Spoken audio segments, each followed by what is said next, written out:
This is an exciting night because it is our final night of reading David's story. I got a lot of people with me here on stage today, and we're expecting Ava to join us too, you said, John? Yeah, I believe she will. I spoke with her right before class. Great.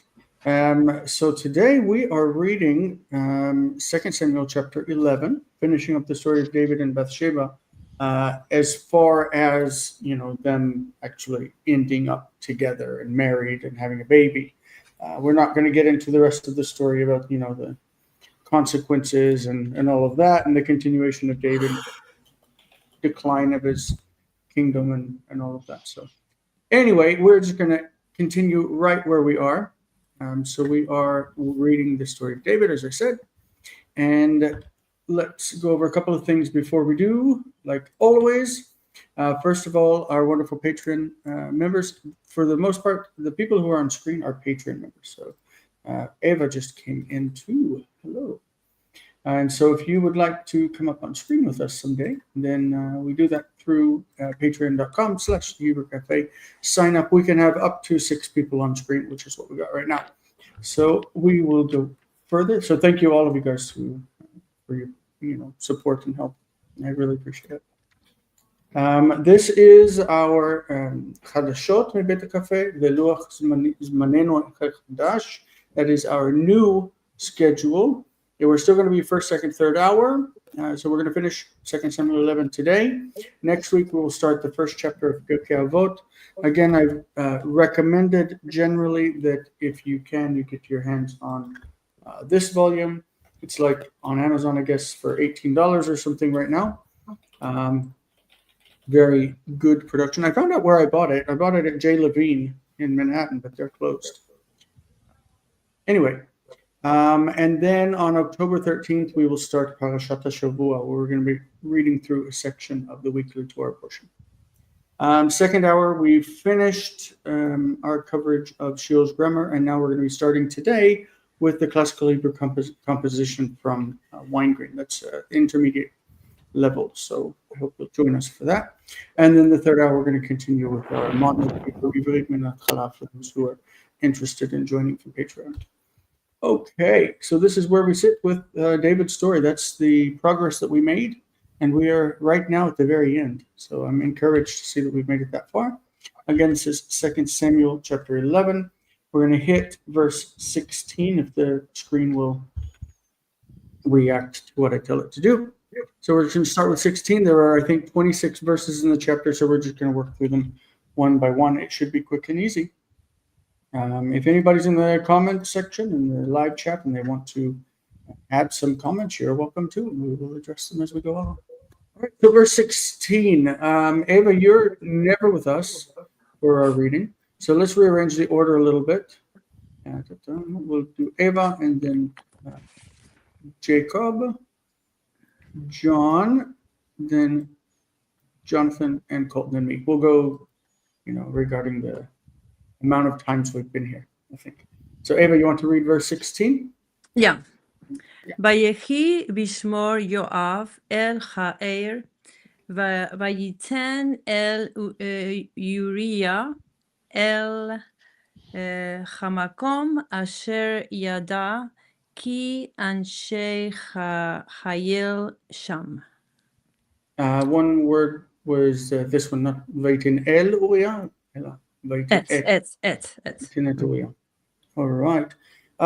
Okay, so it's Lishmor, and we've got Ir. We need to know which city we're talking about. Remember, Uriah is part of the main story right now. And Anshe Chayil. Okay, so what do we mean by this? Bishmor, I don't know about that. So it's an infinitive construct, right? Okay. Mm-hmm. In the keeping of Yoav. Okay. El Ha'ir, probably because the city that we're talking here now about is Rabbah. We know from the context up earlier in the chapter, Rabbah.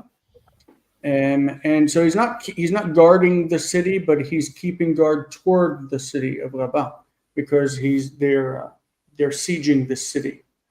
So this is while Yoav was keeping guard toward the city of Rabbah. Okay, because we're already in the story where David has already done things where he's now putting into action a plan to get Uriah killed. So what is this one here? That he gave to Uriah. Okay, so if it was he gave to Uriah, it would be le Uriah. He didn't give to him, but he put him. Okay, He put okay. Uriah. Okay. He put Uriah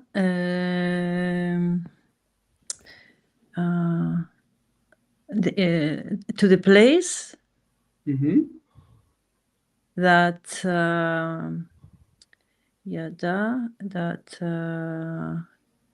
that he knew men Chayil is like a brave. The men were brave there, or something like that. The brave men, or the men of valor, the fighters, right? Oh, the fighters there. Okay. Yeah, he put him where he knew the fighters would be. Okay, so how would be the whole sentence? So while Joab was basically keeping watch against the city, he put Uriah in the place where he knew the brave men would be. Okay. It was the fighters. The best fighters, probably, right? Maybe. Yeah, Anshe Chayil. Like Eshet Chayil is not really a fighting woman; it's a woman of valor. From Proverbs, what was it? Chapter 30, I think. Yeah. And so in this that case, is a funny one, since it is very martially associated.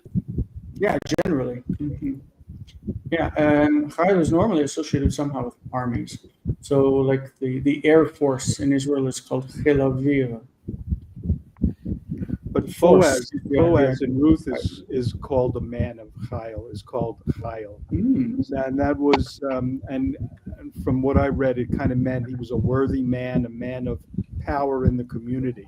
Not that he was militarily, but he had a powerful position. Yeah, makes good sense. Okay, 17 comes to Jacob. ויצאו אנשי העיר וילחמו את יואב ויפול מן העם מעבדי דוד וימות גם אוריה החיתי.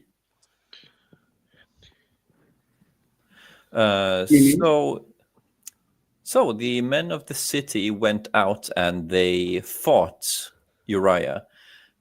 And not Uriah, but Yoav. I meant to say Yoav. Sorry.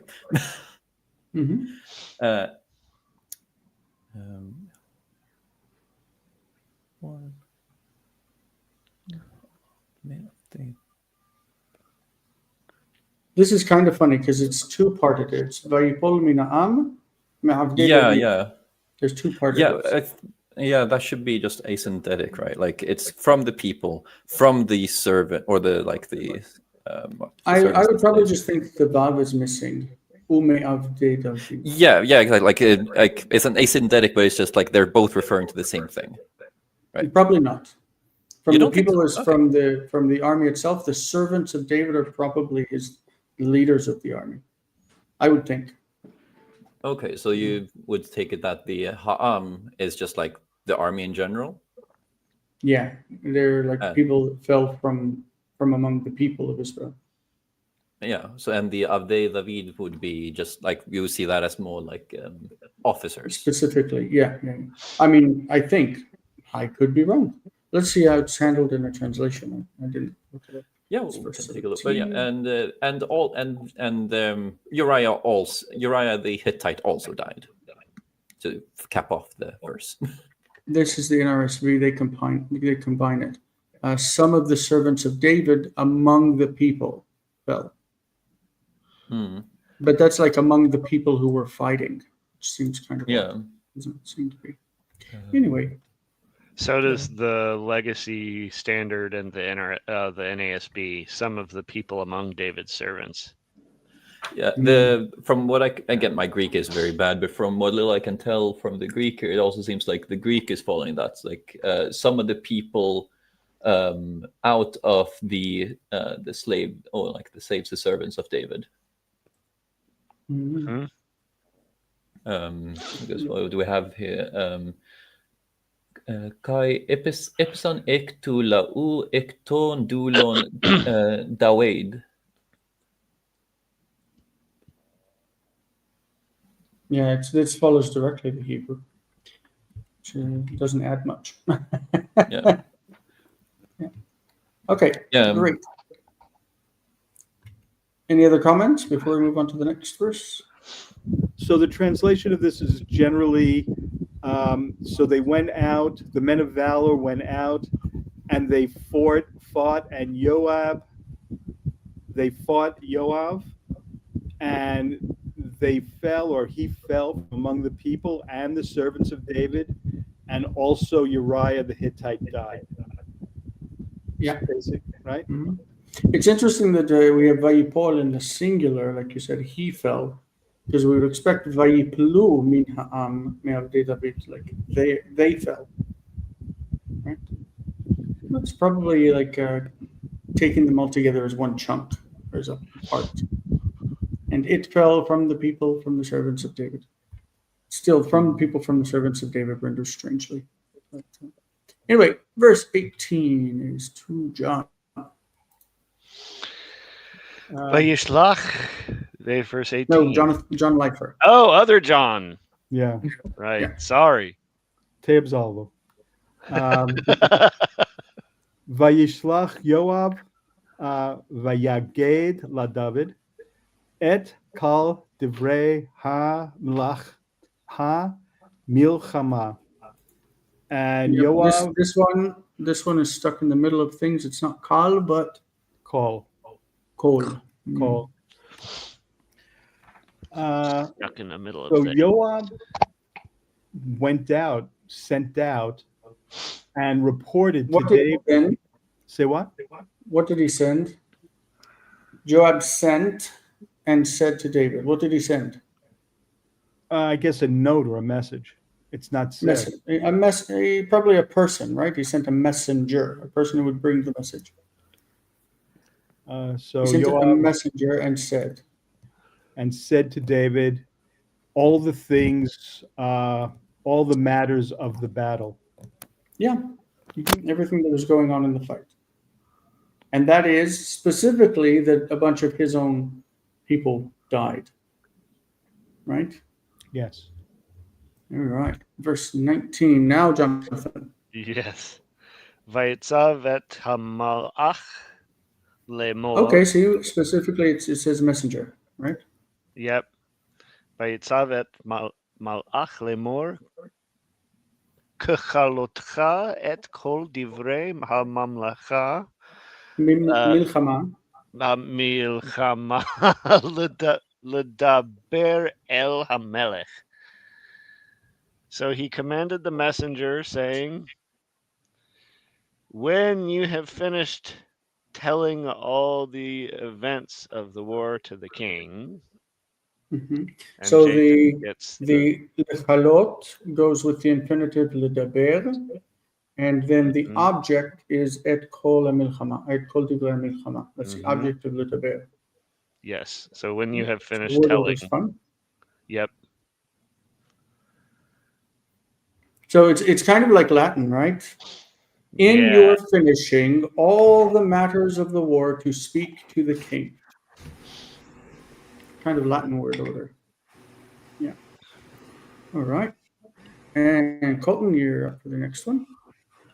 והיה אם תעלה חמת המלך, ואמר לך מדוע ניגשתם אל העיר להילחם, הלא ידעתם את אשר יורו מעל החומה.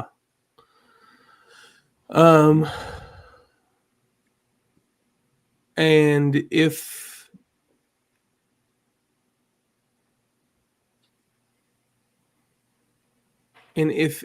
the anger of the king arises, and he says to you, "Why have you? Why did you? Why did you get so close to the city to fight? Did you not know that they would shoot from the upon the wall?" Yeah. Did you not know that they would shoot from upon the wall? Yeah. Which is the So word? et asher here is just like key. What was the word? Is there a What, Tom? question? For shoot. You. From Yod Resh Hey. Thank you. Yeah. Mm-hmm. Good. Didn't you know that? So he's like criticizing them for, like, if the king says this to you as a criticism for why you got so close to the city. Yoru is a hifil. It's hifil, imperfect. So the root is yara. Okay, the hifil is hora. In the future, the imperfect is yore. And the plural is instead of u, yoru. So the vav is defective here, yoru. Okay, did you not know that they would shoot? Okay, great. 21. Mi hika et Avimelech ben Yerubeshet. I'm glad that I got that. Okay. Halo isha ishlicha alav pelach rechev me'al hachoma vayamot בתבץ. בתבץ, it's a place name. למה ניגשתם אל החומה? ואמרת גם. Okay, so this is still the king talking from the previous chapter, previous verse. Ve'amarta. So this is the hypothesis of the conditional. If he gets angry and he says to you, blah, blah, blah, blah, blah, all the way to here, then you shall say, Gam avdecha Uriah achiti met.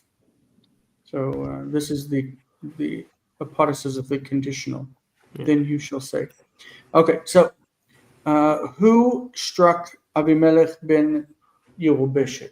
Yerubeshet means Yeruboshet, which is Yeruba'al. The name Baal is removed from a lot of the names because Baal was a shame. So they changed his name to Boshet. But in this case, instead of Boshet, they pointed it as Beshet. It still means the same thing. So who struck Avimelech, son of Yeruba'al? Wasn't it a woman? Halo Isha, didn't a woman throw upon him Pelach Rechev, which in this case means they say an upper millstone. There are two different stones that they use for crushing grains or whatever. This is the upper one. I don't know what the difference is, but it. The upper one would have been more coarse grain. It would have been the one where the grain started, and it would have been more coarse. And then it gets fed to the lower one, which was smaller, and it'd be a finer grain. But I think that it would be related to Rechev because of how it moves, like a chariot wheel, I think. But Pelach normally is a slice of something, like a slice of a lemon or a slice of, not bread. Pelach? No. Patichat lechem. Pat lechem. I don't know. Anyway, and he died in Tevet's place. I don't know where that is.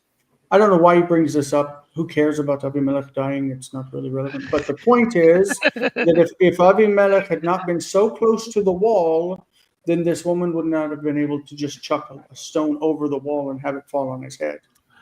And remember, so this is but this is Joab putting words in David's mouth, right? Yeah. So this is my personal headcanon. Y'all can think on this. This is Joab's way of saying that what David did, what David forced them to do, was stupid. Was both stupid and as cowardly as Yerubal when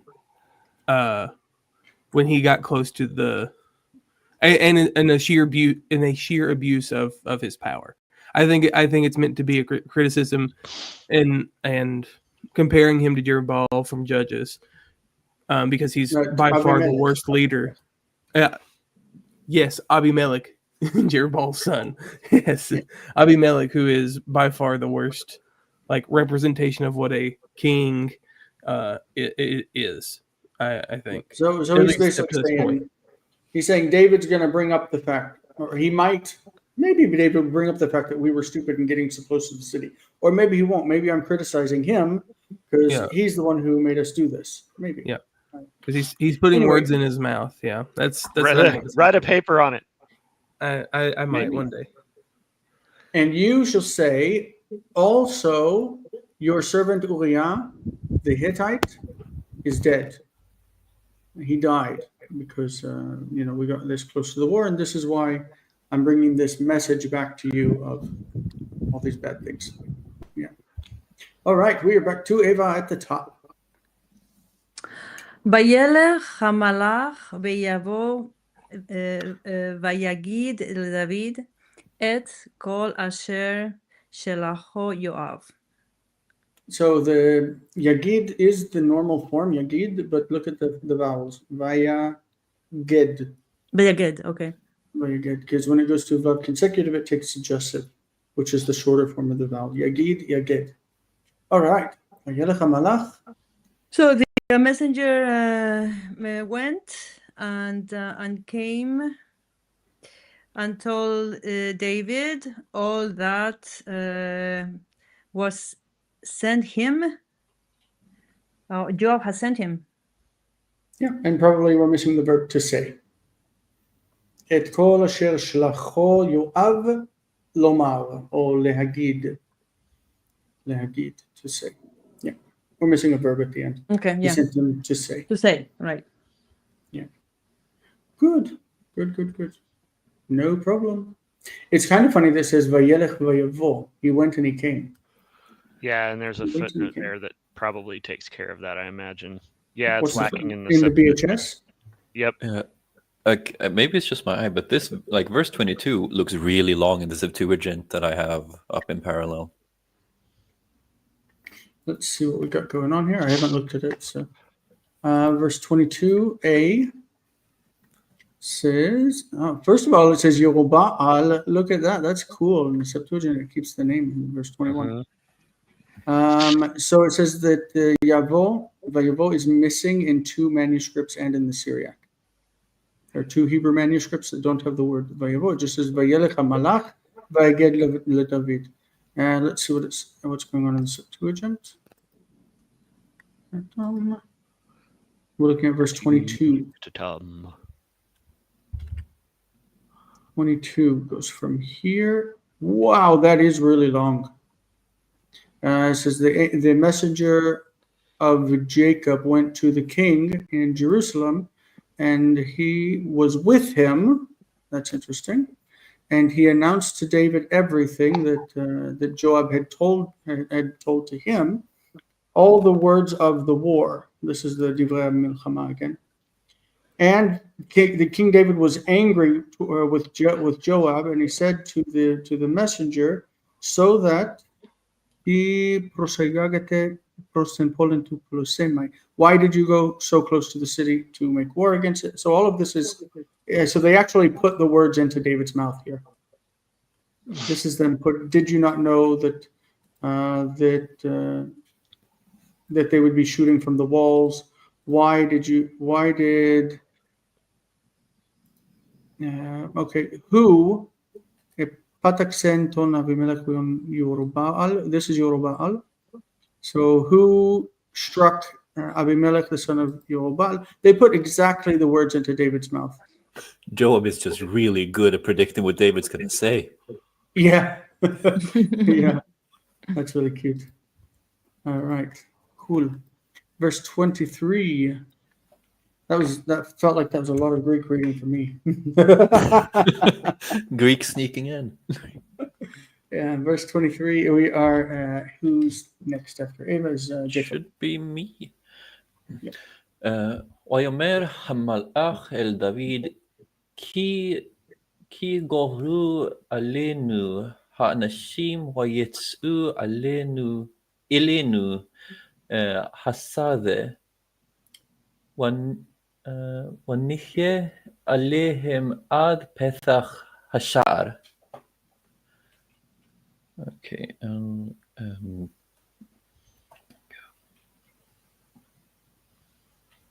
Alright. Okay. I am taking some. I'm parsing here because the Govru I didn't quite parse at first, but taking a look, it should be the Gimel Bet Resh of Gever, Gebor. So, And we hear, so the messenger said to David, Gavru alai, because, I think in the book of Jonah, remember, I think it says Gavru alai, the waves, I think. Maybe In Jonah chapter 3. like definitely has a gull. I think it's a gull, right? It's not from Jonah, sorry. Gavru many psalms. It just means that they overpowered me or they overpowered Yeah, exactly, us. because Gever is like has that kind of mighty boy. So the messenger said to David, said that they were too mighty, the men over us, and they went out towards us, towards the fields, and we were against them to the entrance to the gate. Right. Yeah, so they were standing right there when they came out of the gate, I guess. One instance of the Gavru is in Genesis chapter 7, the flood. Vayigberu hamayim al haaretz, 50 u'mea yom. So the waters overtook the earth for 150 days.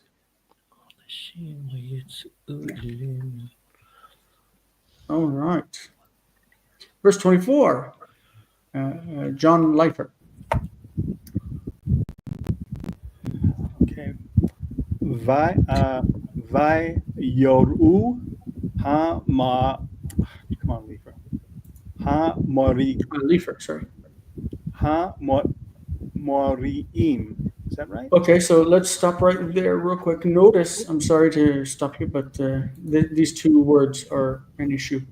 Notice that there is no shva under the resh. Yeah. So what does that mean? That the aleph is treated as quiescent, as if the aleph isn't there. The aleph really should not be there. It's not part of the word. Also, this one, morim, no, it's morim. Morim, the aleph should not be there. The aleph is not part of the word because the root is yara, again, and it's hifil. So hora. Hora. Vayoru is remember the future, yore, yoru. Okay. Vayoru, and they shot. Vayoru. And hamorim is from the participle morim, the shooters. Which morim is also the word, by the way. Morim is also the word for teachers. But here it refers to the shooters or the archers. But it's the same form exactly. Because lehorot is also to there's a separate root that's the same. Mm-hmm. But the exact same forms. Yeah, exactly the exact same forms. They both use the hifil. Yeah. So vayoru hamorim, and just ignore the olives. Okay. That's actually marked. The yoru is marked with a kere ketiv. Is it? Yeah, I think so. At least, again, I'm looking at my accordance, and here it's very overt when it's a kere ketiv. Mm. Yeah, it says ut q kare. Yep. In the DHS. Nice. I take the text from Mechon Mamre, and they didn't mark it as Pirkei. Oh well. Yeah, like here the it should be ketiv is like just vowelless consonants, and the kere is voweled and within like brackets, angular brackets. So it's very. This is how it is in BHS, by the way, without the aleph. Vayoru Hamorim, and then it says a few, not no manuscripts, like the Kiri. So meaning that there are a few, but not too many manuscripts saved without the aleph. Okay. So Vayoru Hamorim el Avadecha. I'm sorry. I'm sorry. Oh, That's okay. Thank you. Verse 24. Okay, geez, I lost you. Hold on. Here we go. Okay. Vayeru hamorim el avodecha ma'al ha-choma vayamoto me vayamutu me avdei hamelech v'gam avdecha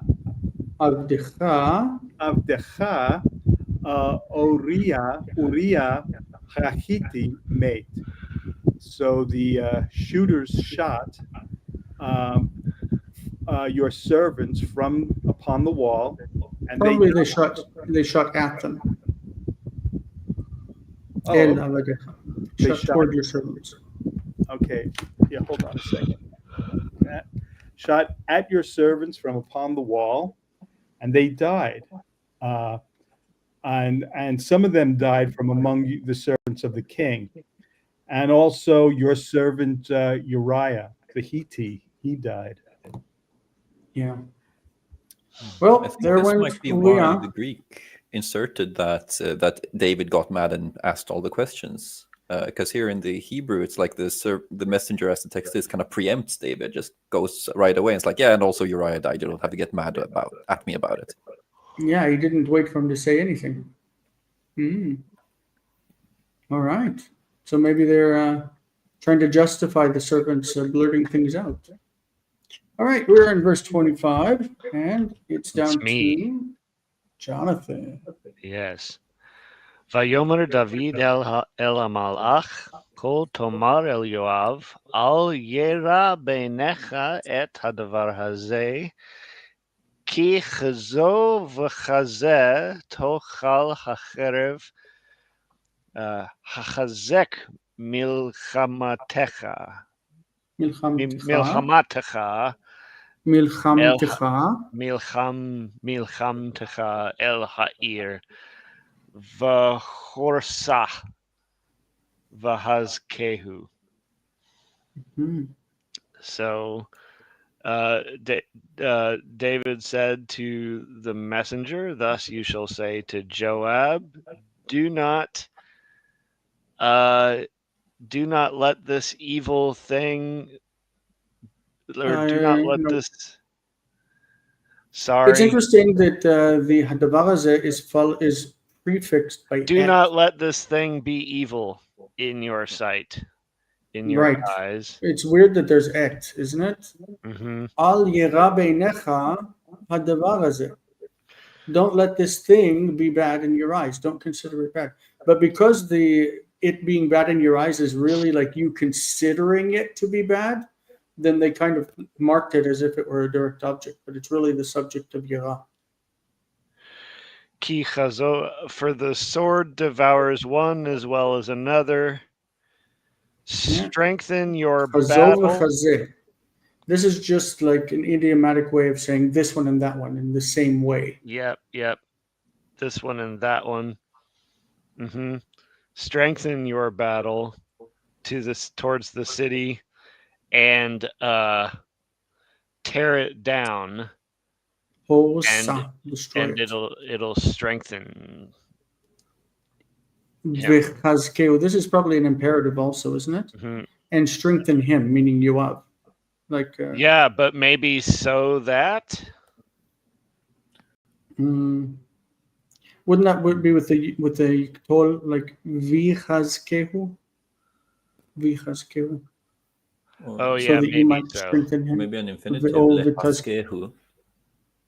Yeah, but it's an imperative. Yeah, Yeah. strengthen him. Like Strengthen. go and say this and strengthen him. Like make Joab feel stronger. Hmm. All Neat. right. And now we're down to Colton, verse 26. ותשמע אשת אוריה, כי מת אוריה אישה, ותספוד על על בעלה. I expect this to say like 20 דקות afterwards. ותשמע אשת אוריה, כי מת אוריה אישה, ותספוד עליו 20 דקות. Because I feel like Bathsheba doesn't give any care about her husband at all. So I What expected are to you say saying? that- I expected to say that she mourned him for 20 minutes. Oh, ותספוד עליו 20 דקות. 20 דקות. Okay, yeah. She mourned for him 20 seconds. 20 minutes. Yeah. Can you imagine? I feel that she, like, what's going on here? If I were her and this were my Yeah. husband, and like, It's I so can imagine. abrupt. This whole Yeah. thing is such an awful story. Really. It's so abrupt from this to the next line too. It's just like, man. Yeah. So the next line, do you want to translate that and we'll go to the next line? Yeah. And the wife of Uriah heard that Uriah died, that Uriah, her husband, died, and she mourned over her husband. Sorry. For 20 minutes. I've said it. Translating it. It's going to become a textual variant. ויעבור הערב, וישלח דוד, ויאספה אל ביתו, ותהי לו לאישה, ותלד לו בן, וירא הדבר אשר עשה דוד בעיני אדוני. All right, so the mourning passed, that is the mourning period. Normally, mourning period, you have a week, and then you have a 30-day period. It's probably the 30 days. The mourning period passed, and David sent and collected her to his house. Well, she's done mourning for her husband. I think I'll just go have somebody pick her up. And she became a wife to him. She became his wife. And she bore him a son because she was already pregnant, right? And the thing that David had done was evil in the eyes of God. I should hope so. But we're not going to look into David's punishment or escape from punishment or anything else in that regard. That's the end of our reading of David's life. Wow. How do you guys respond to that? I'm kind of thinking that David's continuing with his plan. Like, I'm gonna try to make myself look good in public. So, like, I'm gonna try to bring her in as my wife as soon as possible, so that no one will question this baby that's about to be born. Yeah, It's an ancient shotgun wedding. That's all you know. I'm sorry, I don't mean to be like that, but like I am my sensibilities are unlikely to be offended here. well, it's certainly not a great situation, not a great story. Like, this was like a turning point in David's life, from the time he was picked up by Samuel to this very moment. It was, nothing but net. This guy was just winning everything. And it was from this point on that disaster overcame him, and his everything fell apart. Like his children, all the horrible things to happen. Right. Yeah, that's why I was saying we're not going to read into the decline of his kingdom, because well, good news. You can read Chronicles, and this just ain't there. No Bathsheba to worry about. Yeah, somebody asked me the other day, what's the difference between the King's record and Chronicles, and I'm like, well, Chronicles kind of just make him look like a good guy. Like, Chronicles really likes to just like up the ante in each and every direction. Like, the good kings, they're so good. They even did like big festivals and stuff. Bad kings, real bad. So bad, like you couldn't even believe. My Samuel class was taught by a progressive feminist, Jewish feminist, and what did she say? Oh, she says that the Chronicles account whitewashes David. Of course it does. Yeah. No, I think that's just objectively true. I don't think you can really argue with that. I discussed this with an Orthodox rabbi, and he absolutely rejected the proposition that David was anything but this Yeah. standing Torah scholar, saint, prophet. Yep. I understand that the coverage of David's life in the Talmud is like it doesn't allow for the idea that he did anything wrong. Yeah, I went to a Reformed Jewish school, so we didn't get that.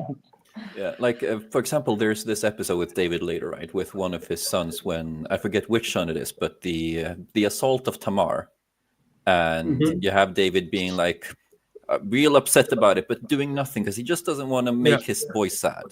Right. And speaking from my own background as a witness, like in our publications, our commentaries on this, it would like they're speculating about all of these reasons, trying to kind of find an out for David.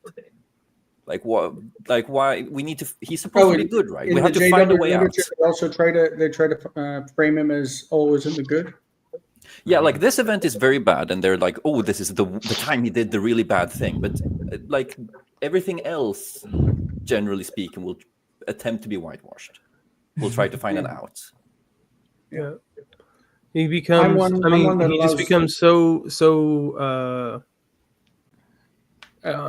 he just becomes so lopsided in the way that he goes about his family. Anymore from this, he acted so strongly here, and doing all this stuff, he gets called out by Nathan, and then when it comes to his family ever again, he doesn't take any action with them after this. Yeah. He lets Absalom do what he does.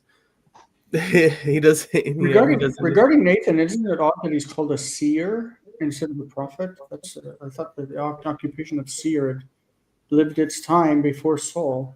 Prima Scriptura says he has a question. If you want to ask a question, you post it. You don't need to say you have one. Don't announce it, just say it.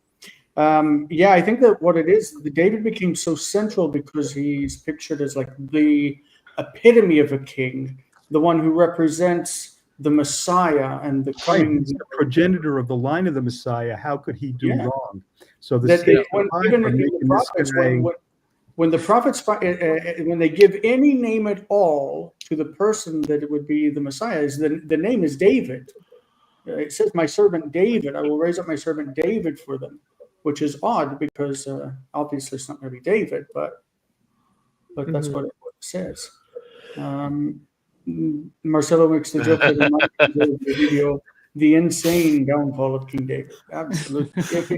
It would get like 200,000 views on YouTube. Only 200,000. Well, I compare that to my 150. It's 150,000. I'm just kidding. Yeah, you see, the thing is, you need to make more drama slop. The views will come.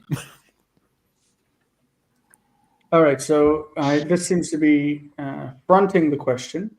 Last time I was here, I asked on the translation of 2 Samuel 16:21. The translation I got was that the word "bo" means to sleep with.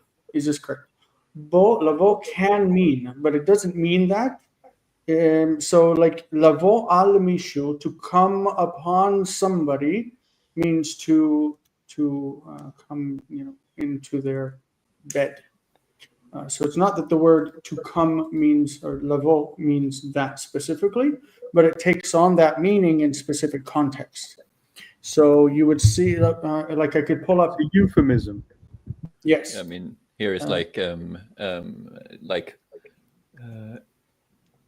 Avshalom bo el Pilagshe Avicha, like he went into the concubines. To go in unto or to go in upon, both carry that meaning. This is the website that I use a lot for copying text of the Bible. It's got when people say to know them in the biblical sense. Yeah, from Sister Act. Yeah, I knew her in the biblical sense. Yeah, right. I think also, it's like, to be honest though, like the bo euphemism is fairly blunt. Yeah.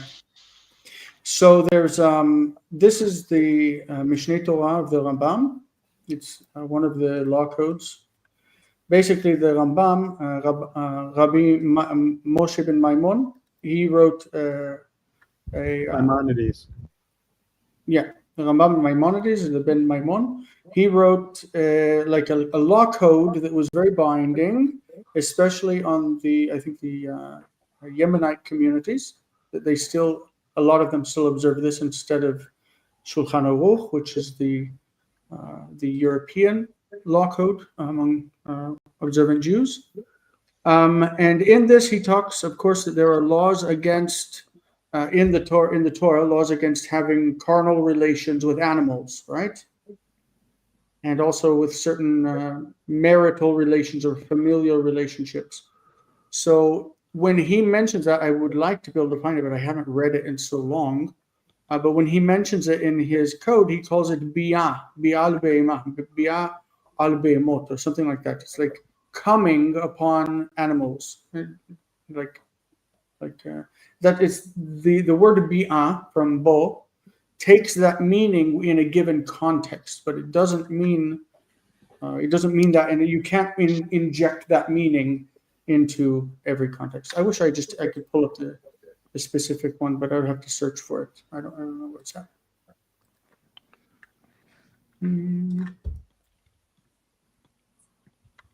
You understand? So in the context of this verse, is this bow position, or since you have to tell me what verse you're asking about. I'm sorry. Are you asking about the 2 Samuel 16:21? Because I would say in 1621 it's very, very clearly it's being used in the sexual euphemism sense. Which is why it came to mind and why we brought it up in the reading. I mean, I'm also because I don't have the name of the person who asked the question, but since they specifically mentioned that verse in their question. Yeah, that's what he says. So let's pull up the verse specifically, and we will look at it real quick before we go over what our plans are for the next few weeks. So 2 Samuel 16:21.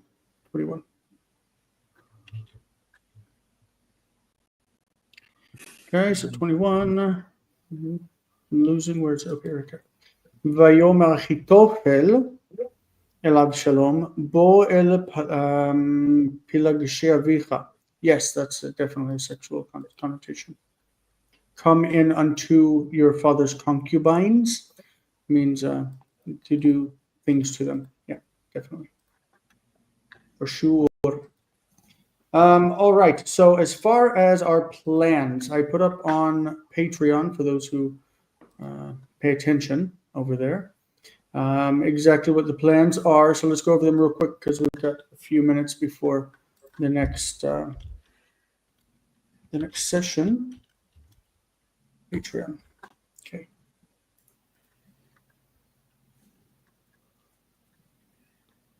Okay, Patreon. First, come on. My internet is really slow.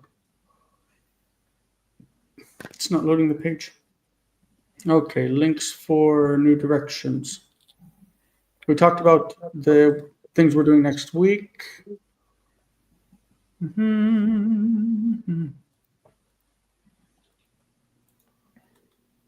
Okay. All right, we'll be finishing up. This is discussion real quick. Well, we're beginning our trek into Weingreen's composition. That's what we're starting today. The textbook is here. This is open to the public, so come patreon.com/LibreCafe. You can go to archive.com and get the textbook. The links for today, okay, whatever. All right, so basically, again, we are starting in the next hour. We're going to be doing our composition group, which is aimed at translating English into Biblical Hebrew. He's got a reason for asking. Hold on. My reason for asking this question is because Nathan told David it was his wives, not his concubines, who he slept with. Technically, these women were not David's wives. I don't know. I think you'd have a hard time distinguishing between what a real wife and a concubine was. Like concubines just seem to be lower level wives, I think. Yeah, like I think that's. Yeah, but they were kind of sex slaves, kind of wives. Whew, it's hard to say that. It's hard to say that out loud. That makes me breathe. Yeah, no, like Be nice to us, the Bible YouTube gets heavy. gods. The Bible gets heavy sometimes with that sort of stuff. Yeah. What's Marcelo say? David would be immune to drama. Everybody would still make drama, but he would still be king. And that time it was probably the same. Everybody gossiping. David did this and that. Were kings immune to drama? I see these kings on the Game of Thrones, and it seems like they're right in the smack dab middle of the drama. That's But because of the anyway. drama. Yeah, also just with the it's his wives, not his concubines. I do also think it's to some extent important to keep in mind that Hebrew doesn't really have a specific word for wife. Yeah, wife is just a woman. Yeah, so it's like his women, and his concubines, definitely his women. Anyway, so along with the translation, this is our last step out of the 2 Samuel story of David. So we're going to go and move into the Pirkei Avot. Pirkei Avot means chapters of fathers. Literally, it refers to the sayings, basically, that the generations of rabbis passed on as they were, I guess, the things that they focused on. If we look at the same site that we were looking at a second ago, go down to sources of the law, we see Mishnah. Mishnah is the basic oral Torah that was written down around 250 AD. Go to Seder Nezikin, and within that you see Avot. Avot is Pirkei Avot, and this is the text that we'll be covering. I'm putting vowel points on it and breaking it up, and we'll be going through that. Just the first chapter. There are 18 verses. This one says 17, but there are 18 verses generally accepted. And we'll go through just the first chapter and look at it. This is Mishnaic Hebrew, which should still be basically intelligible to you. So I'm not going to read it right now, but you can see it right here. And we're going to go through it with points. So that's what we're going to do as far as the reading. After we finish with chapter 1, we're going to switch gears into the new year, the new Jewish year, with Parashat HaShavua, which is we're going to be choosing one of the aliyot from each chapter, each parasha from the Torah, and following along with the Torah reading throughout the year. So that's our plan. Right now, I think our modern Hebrew group is in lesson 5 or 6 of Hebrew from scratch. Okay, that's basically what we're doing. That's our plan. I know this has been a weird, jumbled mess at the end, but we finished what we wanted to finish, right? Yeah, which means it's like free time now for another 7 minutes. Yeah. Which means you can have some short break, bathroom break, tea break, make some tea, coffee, come back and we'll see you in a few minutes. I will be back next week, everybody. We're starting composition. Jonathan, we're starting composition. I know. I can't. Kid dinner, remember? That's your favorite thing. It is, but yeah, she's pretty adorable. Okay. But right. yeah, I'll be everybody. See you next week. Bye, folks.